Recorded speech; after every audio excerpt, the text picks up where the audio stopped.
We're going to now show you how to pair CarPlay and set up audio in your 2012 to 2014 Lexus ES. You'll get a pop-up the first time that says Enable Wireless Connectivity. Click OK. You can also come here to Phone and Car Settings and make sure that Bluetooth is switched on if you missed that message. Wireless auto connection and phone keeps the car in the foreground. Those handle auto pairing. So if you want your device to auto pair, turn both of those on. Identify your Bluetooth device name here. On your iPhone, open up Settings and come to the Bluetooth menu. Locate the device. Do not change the name of the device. Click it. Click Pair when the pairing code pops up. Allow to Contacts and Favorites.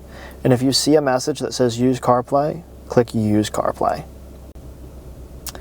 With CarPlay paired, let's long hold that menu button and come back to your factory screen. For the Hamilton system to play audio, you want your car to be in the aux mode. We've done extensive testing, and our audio is equal to or superior to factory audio quality in all categories. You don't want to use your factory Bluetooth audio anymore, as that Bluetooth network is old. Disconnect your phones from it and make sure it is no longer in use. Have your phone connected to the aux mode. Of course, because we installed that tiny speaker, if you ever wanted to use your factory radio modes like satellite, FM, or AM, you certainly can. And your voice from Apple Maps, Google Maps, or Waze will play out of the speaker behind the system, and it sounds very factory. But to play music from Apple Music, Spotify, SoundCloud, any of these music apps, you want to make sure that you're in aux mode.